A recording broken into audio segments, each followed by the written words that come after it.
आवाज आ रही है ना सबको ठीक से? Yes ma'am. ठीक है।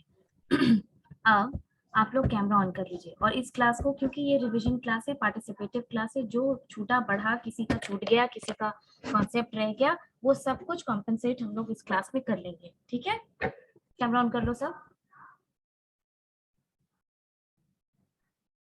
जल्दी जल्दी। अभी इस क्लास को अपना ट्रांसफर ऑफ नॉलेज के लिए यूज करो। जो जिसको जो आता है हम लोग शेयर करेंगे, ताकि एक बार रिवीजन इस तरीके से होता है ना कि कोई तुम्हारा कुछ तुमको नहीं आता और वो जब टोका जाता है तो वो ज्यादा दिन तक याद रहता है। ओके, बाकी लोग कैमरा ऑन कर लीजिए, सिर्फ सुनील का कैमरा ऑन है। आकांक्षा, मनी, आशीष, सुमन, Yes, ma'am. विनीत, एवरीवन, चलो फटाफट हम लोग स्टार्ट करेंगे पाइनियर थ्योरी से। ओके, कैमरा ऑन कीजिए। सब लोग पार्टिसिपेट करेंगे इस क्लास को, एकदम रिवीजन और रिवीजन क्लास की तरह रखो इसको। बाकी लोग भी ऑन कीजिए, अंशु, आशीष, सुमन, स्वर्णिका, राजेश। जब हम लिखवाते हैं तब कैमरा ऑफ रहता है, कोई बात नहीं, आई अंडरस्टैंड कि थोड़ा नेट का इशू रहता है, नेट का तुम लोग को डेटा का इशू रहता है, लेकिन पार्टिसिपेट करते समय जब फेस टू फेस इंटरेक्शन होता है तो अच्छा रहता है। चलो स्टार्ट करते हैं। Let's start with Abraham Maslow's need hierarchy theory. Motivation की कितनी थ्योरी पढ़ी तुम लोगों ने?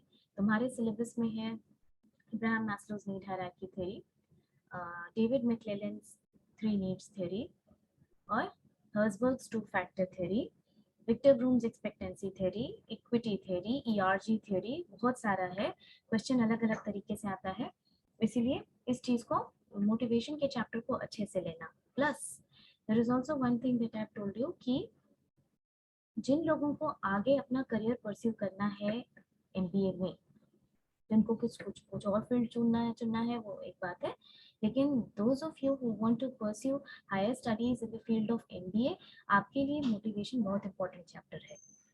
इसलिए इम्पोर्टेंट है क्योंकि ऐसा कोई भी कॉम्पिटिटिव एग्जाम नहीं है जहाँ पर कि मोटिवेशन से क्वेश्चन नहीं पूछा जाता है। ऐसा कोई इंटरव्यू नहीं है जिसमें कि घुमा फिरा करके तुमसे मोटिवेशन से क्वेश्चन नहीं पूछा जाता है। और मोटिवेशन एक ऐसी चीज है जिसका कि समझ होना बहुत जरूरी है तुमको, क्योंकि इससे तुम दूसरा भी इंटरव्यू का क्वेश्चन फ्रेम करोगे। एचआर समझना क्यों जरूरी होता है? सिर्फ एचआर के एग्जाम को पास करने के लिए नहीं। तुम किसी भी डिपार्टमेंट में जाओगे काम करने, रहोगे तो तुम ह्यूमन रिसोर्स ही वहां के रहोगे ना।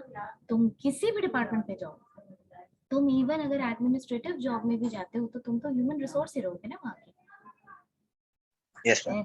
वैसे केसेस में you should develop the understanding of the fact ki what is expected of you at the workplace, and what is expected, what are you being expected from in the organization, and what should you expect from the organization. Okay. Now let's start. Motivation kya hota hai? It is a driving force. Okay, it is a driving force that keeps you motivated, that helps you attain your goal, that helps you move forward towards the attainment of your objective. Motivation is derived from the word motive. Motive का मतलब क्या होता है? A driving force, an active form of driving force. Okay, now coming to theories of motivation, you should always remember कि जो manager होता है उसको अच्छे तरीके से ये मालूम होना चाहिए कि मोटिवेशन की थ्योरीज क्या क्या है, क्योंकि जब तुम मैनेजर बन के कहीं जाओगे तो तुमको ये पता होना चाहिए कि किसी पर्टिकुलर एम्प्लॉय की नीड क्या है, और उसको उसी तरीके का मोटिवेशन जब तुम प्रोवाइड करोगे तब जा करके वो अपना 100% देगा। तुम जिस चीज के लिए मोटिवेटेड हो, तुम जिस कॉम्पिटिटिव एग्जाम के लिए मोटिवेटेड हो, उसको पढ़ने में तुम जी जान लगा दो। ऐसा होता है कि कभी आप कंपटीशन के लिए पढ़ाई कर रहे हैं और उसके लिए चैप्टर्स बनाए जा रहे हैं, ऑब्जेक्टिव बना रहे हैं, तो आपको लगेगा कि नहीं, सुबह में मेरे पास टाइम है, करंट अफेयर्स देखना है, तो सुबह मेरे पास 10 मिनट भी टाइम है, तो आपको लगेगा कि 10 मिनट क्यों वेस्ट करें। ठीक है, इस 10 मिनट को भी यूटिलाइज कर लें। इसका क्या मतलब होता है? इसका मतलब होता है कि तुम मोटिवेटेड हो, A motivated employee is an asset to the organization. He will or she will put their 100% to the organization. यही फायदा होता है एक मोटिवेटेड एम्प्लॉयज और एक डीमोटिवेटेड एम्प्लॉयज जिसको कि कोई जोश नहीं है काम करने का, कोई एंथुजियाज्म नहीं है, कोई एनर्जी नहीं है, कोई ड्राइविंग फोर्स नहीं है। वो आता है ऑर्गेनाइजेशन, अपना काम करता है और चला जाता है। Most likely in fact 100% of the fact है ये कि वो अपना 100% नहीं दे रहा है। 100% नहीं दे रहा है तो उससे पूरी एफिशिएंसी डाउन होगी।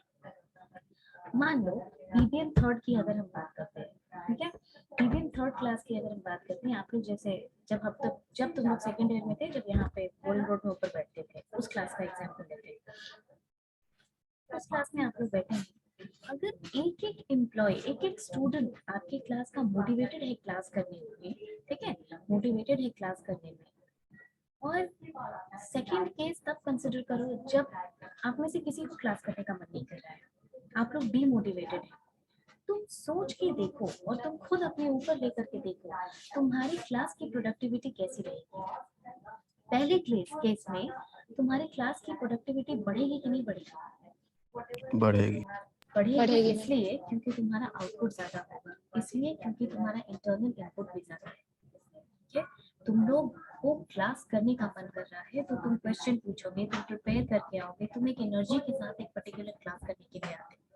और दूसरे केस में क्या होगा, ठीक है क्लास है, बैठना है, जाना है, अटेंडेंस बनना है, हमारा जैसे तैसे क्लास कर लेंगे। वैसे में क्या होता है, आपका मन नहीं करता है क्लास करने का, तभी क्या होता है, ऐसा होता है ना कि तब आप जब क्लास में बैठेंगे, आपके मन में कोई क्वेश्चन है भी, कुछ नहीं भी समझ में आ रहा है, तो आपको इतनी एनर्जी नहीं रहेगी कि आप उसको टीचर से क्लियर करें, आपका मन ही नहीं करेगा। ठीक है, बस ठीक है, जा रहे देख लेंगे, होता है ऐसा। Yes ma'am. Yes ma'am. Yes, ma'am. इसीलिए मोटिवेशन बहुत इम्पोर्टेंट होता है किसी काम को करने के लिए। अब तुम लोग फाइनल ईयर स्टूडेंट हो, देखो तुम लोग को हम बार बार तुम्हारी एग्जाम्पल से इसलिए समझाते हैं क्योंकि एम्प्लॉय वाला तो तुम लोग चक्कर समझ ही लोगे बुक पढ़ोगे तो, लेकिन ऐसा नहीं है, तुम ही लोग तो कल जाके कहीं के ह्यूमन रिसोर्स बनोगे, तो ये मोटिवेशन की थ्योरी अभी भी तुम्हारे ऊपर उतनी ही अप्लाई होती है जितनी किसी एम्प्लॉय पे होती है। ये अलग बात है कि तुम्हारा मोटिवेशन तुम्हारे पढ़ाई के लिए जरूरी है और उसका उसके काम को आउटपुट देने के लिए। तुम अगर मोटिवेटेड रहोगे तो तुम देखना कि जिस पेज को पढ़ने में तुमको लगता है कि बहुत टाइम लगेगा, जिस चैप्टर को पढ़ने में, एक मोटिवेटेड स्टूडेंट उस चैप्टर को बहुत कम टाइम में फिनिश कर लेगा। ठीक है, प्रोवाइडेड आप ये नहीं कंसिडर करेंगे तभी सेम लर्निंग स्किल पे, सेम एब्जॉर्बिंग स्किल पे, सेम रिटेंशन स्किल पे, क्योंकि आपको मन करेगा तो आप 100% देंगे, क्योंकि आप एंथुसियास्टिक हैं इसलिए आप 100% देंगे। समझ में आई बात? अब हम लोग Yes, sir. ऑर्गेनाइजेशन के टर्म्स में बात करते हैं। क्यों किसी मैनेजर को ये जानना जरूरी है कि मोटिवेशन की थ्योरीज जानना क्यों जरूरी है? देखो, I don't know if I have told you earlier और नॉट, लेकिन कर्ट लेविन एक मैनेजमेंट स्कॉलर है थे जिन्होंने ये बात बोली कि there is nothing more practical than theory. कहने का मतलब कि ऐसा मत सोचो कि किताब में जो चीजें लिखी हुई है वो बस लिखी हुई है, उनका प्रैक्टिकल चीजों से कोई लेना देना नहीं, क्योंकि वो प्रैक्टिकल थी इसलिए वो रिसर्च करके बुक में दी गई है। Understood? Because they were practical, they were researched, thoroughly researched, and they have been put in books। और इनका वैलिडेशन है ना, बिना वैलिडेट किए हुए किसी चीज को तो बुक में नहीं डाला जाता है। और जब तुम नीड को समझोगे तो तुमको लगेगा कहीं ना कहीं ये थ्योरी तुम्हारी लाइफ को भी रिलेट कर रही है, अभी भी कर रही है, जब तुम एम्प्लॉयड नहीं हो तब भी। तो जब एम्प्लॉयड रहोगे तो तुम इसको समझ पाओगे।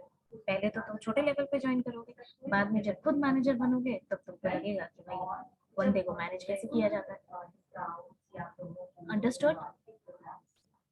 Yes, ma'am. मोटिवेशन की थ्योरीज बेसिकली दो तरीके की थ्योरीज है, एक कंटेंट थ्योरी और दूसरी process theory. Content theory generally need based theory है, content is mostly people centric theory.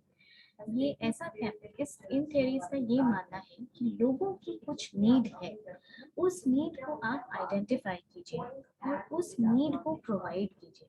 जब आप उस नीड को प्रोवाइड करेंगे एज एन ऑर्गेनाइजेशन, उन नीड्स का ख्याल रखेंगे, तो लोग मोटिवेटेड होंगे क्लास करने के लिए, एम्प्लॉयड होने के लिए, ऑर्गेनाइजेशन में काम करने के लिए।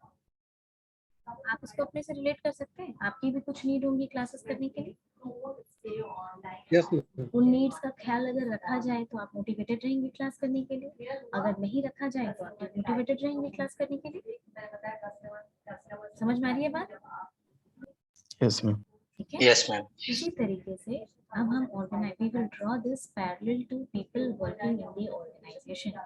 जब आप ऑर्गेनाइजेशन में काम करते हैं तो आपकी कुछ नीड्स होती हैं, there are certain requirements of yours, and if the organisation takes care of those requirements, then you are motivated further to do your work. चलो, let's talk about the first theory of Abraham Maslow's need hierarchy theory. ठीक है, Abraham Maslow need hierarchy theory. Abraham Maslow की need hierarchy theory जो है, इसको तो रट जाओ तुम लोग, मतलब, और इसको समझ लो अच्छे से। कहीं पे भी मोटिवेशन से क्वेश्चन रहता है तो जरूर इस थ्योरी से क्वेश्चन रहता है, और ये थ्योरी इसलिए भी इम्पोर्टेंट है क्योंकि ये थ्योरी कॉम्पिटिटिव एग्जाम की बात कर रहे हैं। एग्जाम में तो तुम्हारे आ भी सकता है, वो तो लिख ही लोगे, लेकिन अदरवाइज समझो कि कॉम्पिटिटिव एग्जाम में ये थ्योरी से ही बाकी थ्योरीज का एक्सटेंशन हुआ है, कुछ मॉडिफिकेशन के साथ, लेकिन यही थ्योरी पायनियर थ्योरी मानी जाती है। ओके, अब चलिए, अब्राहम मैस्लो की नीड हायरार्की थ्योरी क्या है? कोई है जो डिफाइन बताएगा? फटाफट रिवीजन करो ताकि एक दो थ्योरी हम लोग कर रहे हैं इस क्लास में।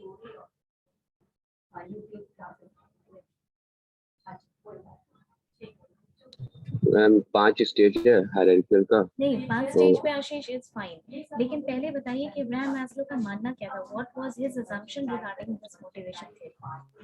मैम एक नीड पूरा हो जाता है तो दूसरा नीड अराइज होता है, एक नीड फुलफिल होने के बाद दूसरा नीड अराइज होता है। ठीक है, हाँ, कंटिन्यू आशीष। मैम सेम मैम, एक नीड फुलफिल होता है तो वो आगे के फॉरवर्ड लुकिंग फिर दूसरे नीड पे जाते हैं। हाँ, ठीक है। अब्राहम मैस्लो ने बहुत क्लियर कट, बहुत शार्प हायरार्कीज में नीड्स को डिवाइड किया। उन्होंने कहा, उनका ये मानना था, the assumption of this theory states that only when particular need of one need of human beings as an employee is fulfilled in the organization, it is only then that he can move towards the other needs of hierarchy, right? अब Abraham Maslow ने ये कहा कि human की जो needs होती हैं वो दो तरीके की होती है, एक लोअर ऑर्डर नीड्स और एक higher order needs, right? Lower order need, higher order need का क्या मतलब? यहाँ से दिल्ली चले जाओ तुम, वो, और तुम्हारा प्लान हो कि भाई तुम यूरोप घूमो, ठीक है, तो यूरोप घूमने के लिए तो तुमको बहुत पैसा लगेगा, ठीक है, ये बहुत बहुत एक्सटेंडेड बात है। देखो, अब्राहम मैस्लो की नीड हायरार्की थ्योरी में ये बोला गया कि इंसान की कुछ लोअर ऑर्डर नीड्स होती हैं जिसको फुलफिल करना अच्छी ऑर्गेनाइजेशन का काम है, अगर वो चाहती है कि उसके एम्प्लॉयज मोटिवेटेड रहे। लोअर ऑर्डर नीड में क्या आता है? सबसे नीचे फिजियोलॉजिकल नीड, फिजियोलॉजिकल नीड में क्या नीड आई? इस तरह की need I, basic need, Basic. Food, water, clothes, water house. Water, clothes, ठीक है। आप सोच लीजिए कि ये थ्योरी 1960s में दी गई है।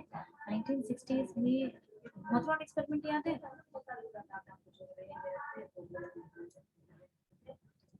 हॉथरॉन एक्सपेरिमेंट याद है किसी को? मतलब बस याद है कि पढ़े हो, क्या था उसमें? एल्टन मायो का इल्यूमिनेशन एक्सपेरिमेंट और ये सब याद है?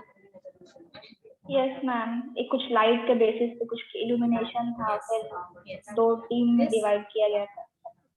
This theory is actually one theory जिसमें कि ह्यूमन रिलेशंस अप्रोच पे काम होना शुरू हुआ था, ठीक है, ह्यूमन रिलेशंस अप्रोच पे काम होना शुरू हुआ। तो ये वो एरा था जिसमें कि ये डेवलप होना शुरू हुआ कि ह्यूमन रिलेशंस बहुत जरूरी है ऑर्गेनाइजेशन के लिए भी, मतलब ह्यूमन को फाइनली एसेट की तरह ट्रीट किया जाना शुरू होने लगा था इस एरा में, ठीक, क्योंकि सबसे पहले प्रिंसिपल्स ऑफ मैनेजमेंट की आपको याद होगा कि क्लासिकल थ्योरीज हुआ करती थी, bureaucratic approach by Max Weber, scientific management theory by Taylor, administrative theory by Henri Fayol, ये सब याद है ना? ऐसे इन थ्योरीज में कहीं पे भी ह्यूमन का बहुत वैल्यू नहीं था, हर जगह बहुत रिजिड रूल्स एंड रेगुलेशंस था कि भाई ह्यूमन से क्या मतलब है, मैनेजमेंट हम टाइट रखेंगे तो हम लोगों को काम करवा देंगे, लेकिन लोगों का भी, लोगों की मोटिवेशन का, लोगों के इनफॉर्मल ग्रुपिंग का, प्रोडक्टिविटी पे फर्क पड़ता है, इन सब पे रिसर्च हमें फिजियोलॉजिकल नीड मतलब बहुत बेसिक मेटाबॉलिज्म से रिलेटेड। तुम सोचो कि जब तुम भी ऑर्गेनाइजेशन में ज्वाइन करोगे तो तुम्हारा बेसिक नीड्स क्या होगा? सैलरी मिले, ठीक है, तुम्हारा खाना पानी ठीक से चले, you have good food to eat, air to breathe, water to drink, kind of those things, ये तुम्हारे फिजियोलॉजिकल नीड में आता है। इसके बाद की नीड है safety and security. Safety and security क्या है? इसमें मतलब एम्प्लॉय का अगर जॉब सिक्योर रहेगा तो वो मोटिवेटेड रहेगा मैम।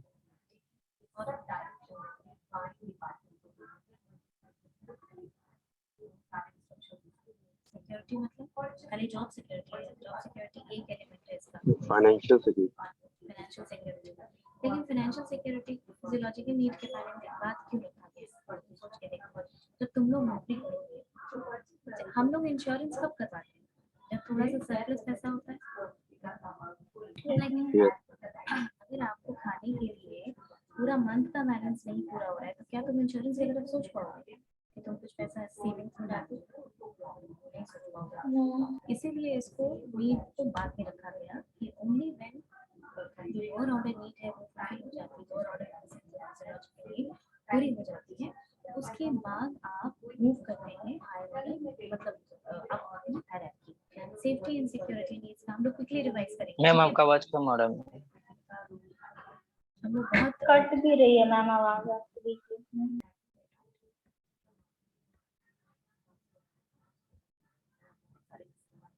अभी बेटर है क्या? Yes ma'am. तो सेफ्टी एंड सिक्योरिटी नीड्स में जॉब सिक्योरिटी भी आता है।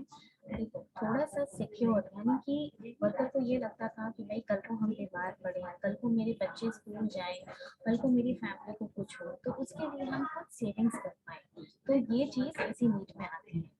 इसके बाद जाती थी सोशल नीड्स या बिलोंगिंगनेस नीड या ग्रेगेरियसनेस नीड, ये तीनों एक ही नीड है, यानी कि we belong to society, we are human beings, we need people to love, we need them to love us back। और इनफॉर्मल ग्रुपिंग, यानी कि और एल्टन मायो का एक्सपेरिमेंट हम इसीलिए तुम लोगों को रिवाइज करवाए अभी, क्योंकि एल्टन मायो का एक्सपेरिमेंट ये बोला था कि इनफॉर्मल ग्रुपिंग भी प्रोडक्टिविटी को हाई करती है। ठीक है, how your relationship is at the work place and you belong to a group, this sense of belongingness helps you to improve the productivity. ठीक है, इसके बाद आता है ग्रोथ नीड। ग्रोथ नीड का क्या मतलब है? पूछ के बताओ।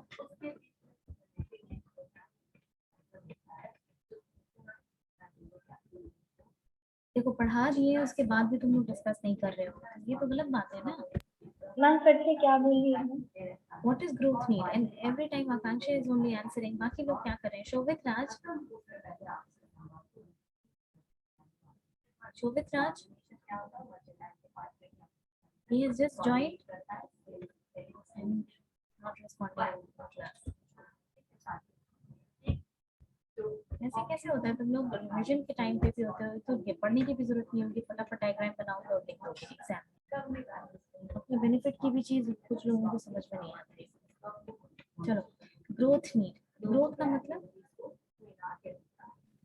मैम बढ़ना। मैम अगर मैम तो यहाँ होगा कि को अगर फर्दर ग्रोथ का सेल्फ चांस एक्चुअलेशन हो नहीं मिले जाएगा। तो वो एक टाइम पे मोटिवेट नहीं हो सकता, मतलब उसको पता ही नहीं कि इसका फ्यूचर में आगे क्या होगा, वो ग्रोथ होगा या नहीं होगा किसी ऑर्गेनाइजेशन में, फिर वो मोटिवेटेड नहीं हो सकता। This is one of the needs of human being. ठीक है, अगर तुम किसी ऑर्गेनाइजेशन में काम कर रहे हो और तुमको लगता है कि 10 साल 15 साल बाद भी तुम उसी जगह पे काम करते रह जाओगे, तुम्हारा कोई ग्रोथ नहीं है, वहाँ करियर प्लानिंग नहीं है, वहाँ करियर डेवलपमेंट नहीं है, कुछ नहीं है ऑर्गेनाइजेशन में, क्या तुम मोटिवेटेड रहोगे?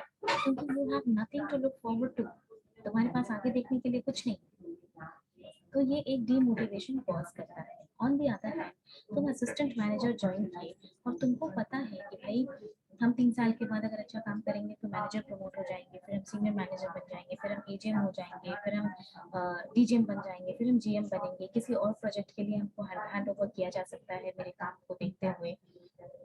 The other thing is I would get more benefits, I would get these luxuries from the organization. तो आपका मोटिवेशन हाई रहेगा ना।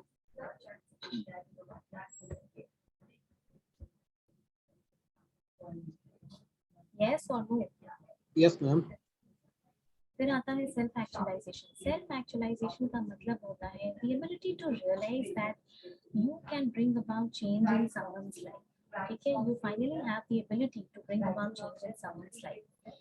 सेल्फ एक्चुअलाइजेशन वो लेवल ऑफ हायर नीड है जो लोग, बहुत सारे लोग तो पहुंच भी नहीं पाते हैं इस लेवल पे, क्योंकि वैसे होते नहीं, लेकिन जो उस नीड से मोटिवेटेड होते हैं, यानी सेल्फ एक्चुअलाइजेशन नीड से मोटिवेटेड होते हैं, ऑर्गेनाइजेशन को समझना चाहिए कि वैसे लोगों को सेल्फ कंटेंटमेंट और सेल्फ फुलफिलमेंट का अपॉर्चुनिटीज दिया जाना चाहिए। Okay, that is self-actualization. The big leaders of the world, the transformational leaders, they are all counted in this category. Self-actualization का lead है। Next, ये theory revise हुई? Yes, ma'am. Yes, ma'am. Yes. देखो इस theory का relevance क्या होगा? इसका relevance तो छोटी चीजों से समझो कि मान लो तुमको ठीक से सैलरी प्रोवाइड नहीं की जा रही है किसी ऑर्गेनाइजेशन में, तुम्हारा बेसिक नीड का भी कोई केयर नहीं किया जा रहा है, क्या तुम मोटिवेटेड रहोगे? No, ma'am. No, no ma'am. Ma'am. नहीं रहोगे। तुम्हारा सैलरी सिर्फ है और दैट इज ड्राई सैलरी, तुम्हारे बेनिफिट के लिए कुछ नहीं है, तुम्हारे फ्यूचर सिक्योरिटी के लिए कुछ नहीं है, कोई इन्वेस्टमेंट नहीं हो पा रहा है, तो तुमको एक तरीके का डर होगा ना कि what if I leave the job, what will happen, जिस दिन मैं जॉब छोड़ूंगा उस दिन ये सैलरी जाएगी और उसके साथ बाकी कोई बेनिफिट तो है ही नहीं, कोई ग्रोथ नहीं होगा। कोई ग्रोथ छोड़ो, कोई बेनिफिट नहीं है, जो सेकंड वाला है safety and security. Yes, ma'am.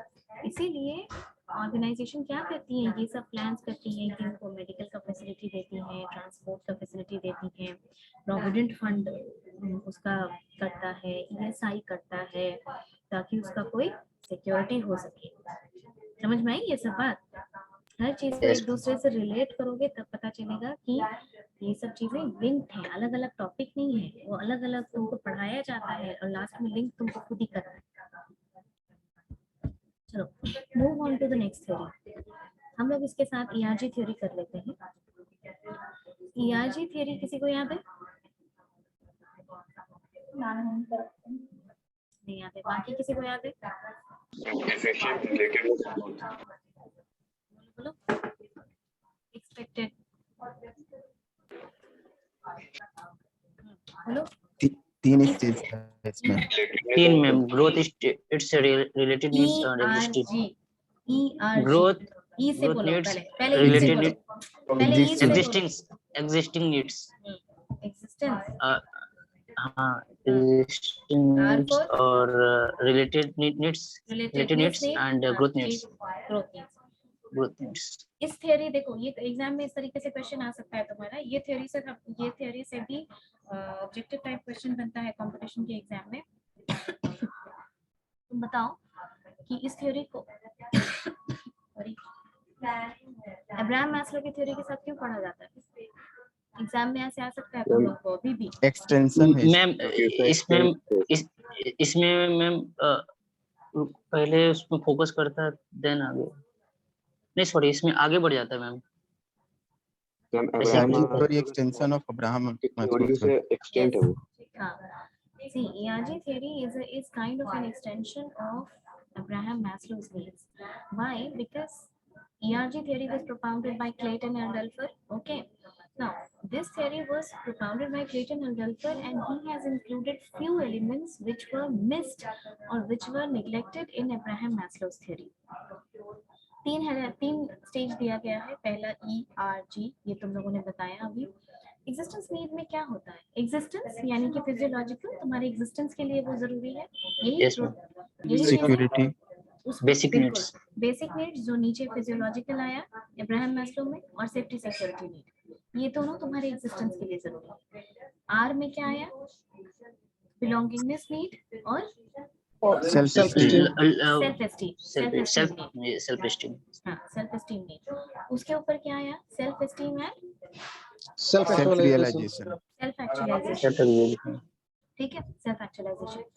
अब एक बात बताओ, इसमें इस थ्योरी में दो चीजें ऐड की हुई है। एक अपवर्ड एरो से डाला गया है सेटिस्फैक्शन का एलिमेंट, और एक डाउनवर्ड एरो से डाला गया है रिग्रेशन या फ्रस्ट्रेशन का एलिमेंट। ये दोनों क्या है, तो एक्सप्लेन करेगा।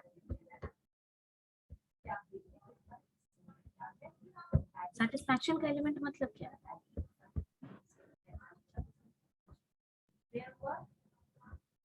इसमें कि मतलब एक लेवल से आप दूसरे लेवल पर जा सकते हैं, जैसे कि सेल्फ मैम अगर नहीं, एक स्टेज पे नहीं। कोई अगर इंडिविजुअल फ्रस्ट्रेटेड हो जाता है तो वो लोअर लेवल पे भी जा सकता है, लाइक रिग्रेस कर सकता है। चलो ठीक है, तुम लोगों को याद है।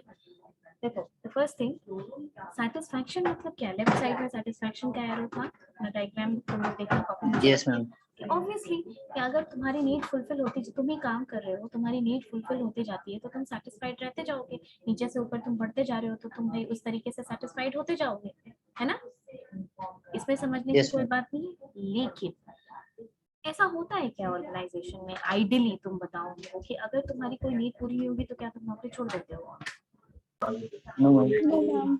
ऐसा नहीं होता है ना। अगर हमारी कोई नीड पूरी नहीं होती है तो we settle down to the lower level of needs. हम नीचे के नीड्स पे सेटल डाउन रहते हैं और फिर we continue to work further.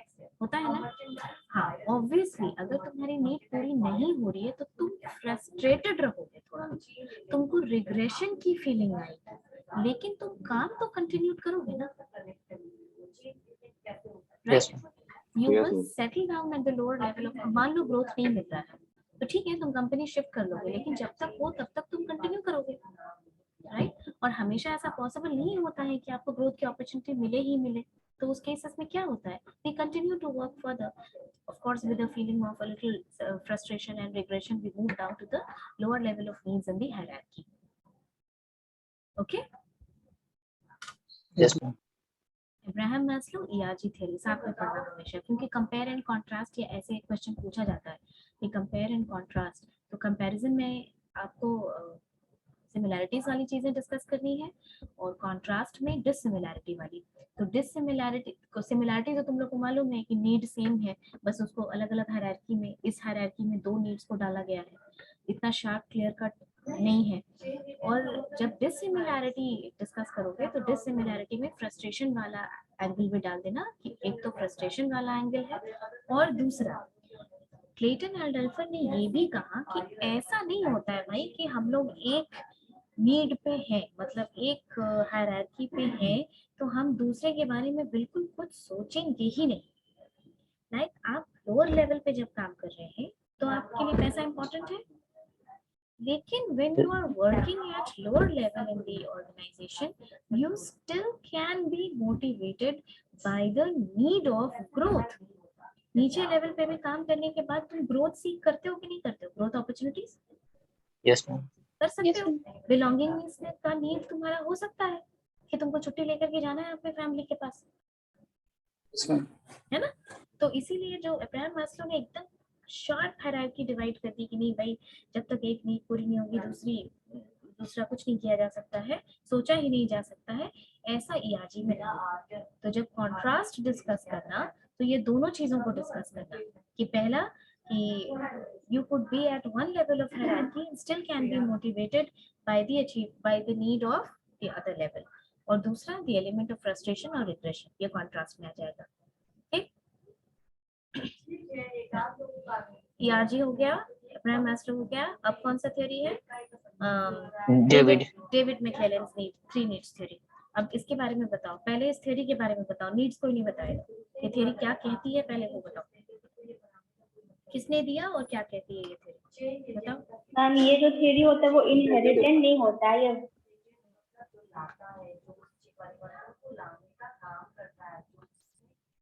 And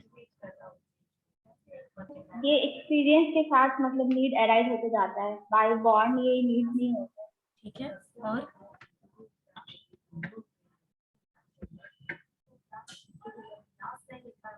और मैम ऐसे एक्सटर्नल तीन फैक्टर driving इसको इन्फ्लुएंस motivators करता हैं। है।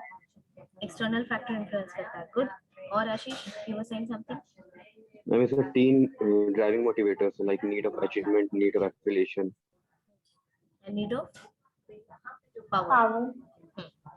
ठीक है, देखो, David McClelland was an American psychologist and he gave this theory and he said, the assumption of this theory says कि हर इंसान की, चाहे वो irrespective of the age he is in, irrespective of the gender he is of, male हो या female हो, as कुछ भी हो, किसी भी कल्चर का हो, वो तीन में से किसी एक नीड से हाईली मोटिवेटेड होता है।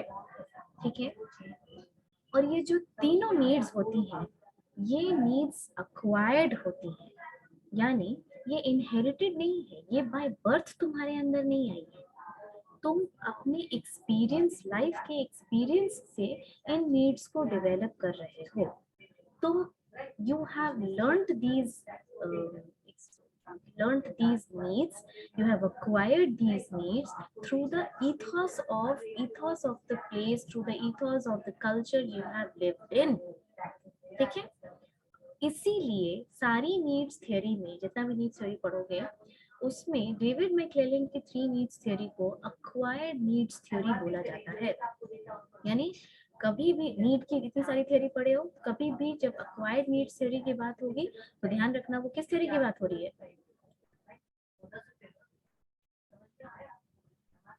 David McLellan. डेविड मैक्लेलन की थ्योरी की बात हो रही है। अब let's discuss the needs of this theory. क्या 3 नीड्स हैं? एक, द नीड ऑफ अचीवमेंट, दूसरा द नीड ऑफ एफिलिएशन, तीसरा the need of power. Need of affiliation, affiliation का मतलब आप पीपीयू से एफिलिएटेड है ना? आपका कोर्स पीपीयू से एफिलिएटेड है। पीपीयू से एफिलिएटेड का क्या मतलब है? कि आप उससे जुड़े हुए हैं। ठीक, एफिलिएशन का मतलब यही होता है कि you are affiliated to a certain group, a certain set of people.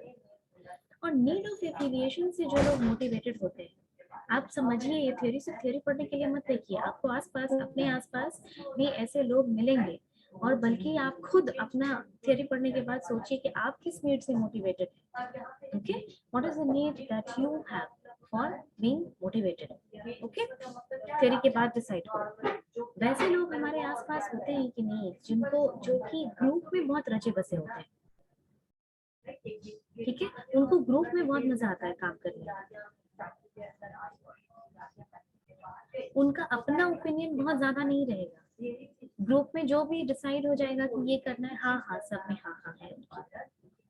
They refrain from giving their own personal opinions because they have the fear of rejection। आपको ये चीज कभी एक्सपीरियंस हुआ है कि कई बार आपने अपना ओपिनियन इसलिए नहीं दिया, आपने ग्रुप के साथ सहमति इसलिए बना करके रखी क्योंकि you have the fear of rejection, कि शायद आपका आइडिया को रिजेक्ट कर दिया जाए। ऐसा होता है? जो लोग नीड ऑफ एफिलिएशन से मोटिवेटेड होते हैं वो ऐसे ही होते हैं। अब अगर आप ऑर्गेनाइजेशन के सेंस में बात करें तो देखो, स्पैन ऑफ मैनेजमेंट 8 से 10 अच्छा माना जाता है। यानी किसी भी मैनेजर को 8 से 10 लोगों को, चाहे उसमें 5 लाख लोग काम कर रहे हो ऑर्गेनाइजेशन में, लेकिन स्पैन ऑफ मैनेजमेंट के लिए छोटी छोटी टीम, छोटे छोटे ग्रुप में लोगों को डिवाइड किया जाता है।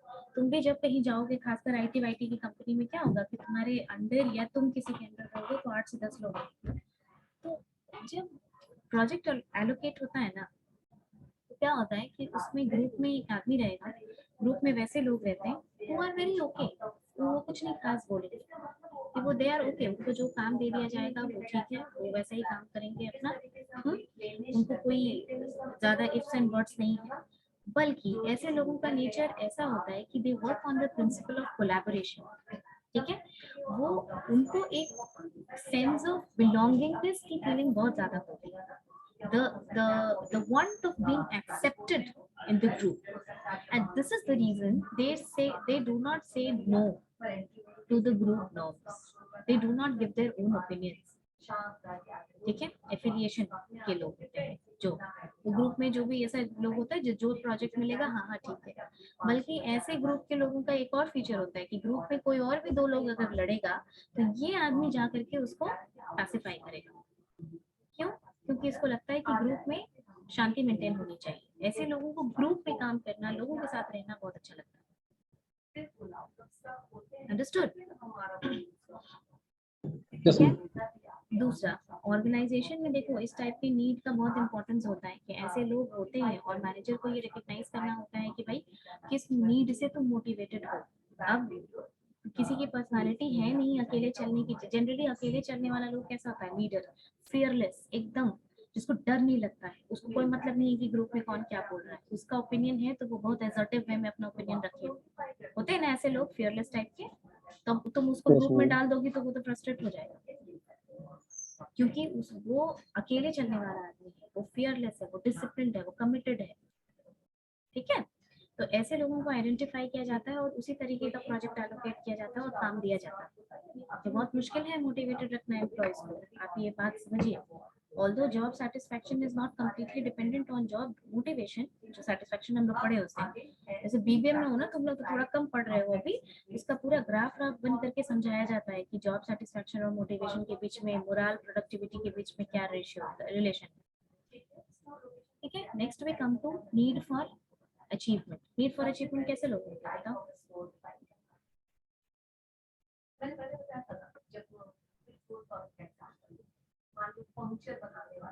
अचीव करना सेल्फ मोटिवेटेड होते हैं और हर चीज चाहेंगे कि जो सबसे डिफिकल्ट चीज है उसको वो अचीव करे ताकि सबके सामने अपना वजूद बना सके। इनोवेटिव वे में करते हैं। सबके सामने नहीं मुस्कान, ये नीड तुम्हारी अपनी होती है, वो तुम्हारे लिए अपना तुम्हारे अपने इंडिविजुअल डिजायर मैम। हाँ, इंडिविजुअल डिजायर है ये। This is your individual need.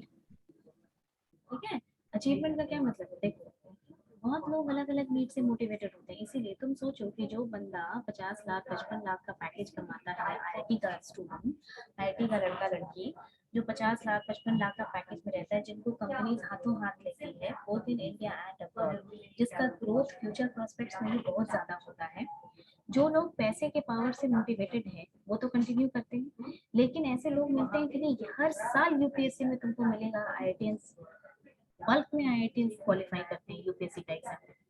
क्यों भाई? क्यों वो उतना पैसा छोड़ करके आते हैं? डीएम की नौकरी, डीएम का कितना होता है या गवर्नमेंट सर्विस का सैलरी कितना होता है? 1 लाख, 1.5 लाख, 2.25 लाख, 2 लाख, और क्या होगा? इससे ज्यादा कुछ नहीं होता है।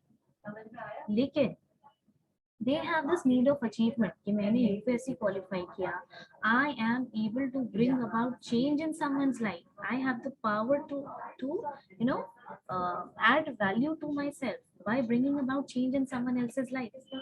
ऐसे लोग किस नीड से मोटिवेटेड हुए? Need for achievement. ठीक है, नीड फॉर अचीवमेंट। अब ये अचीवमेंट पैसे के लिए भी हो सकता है।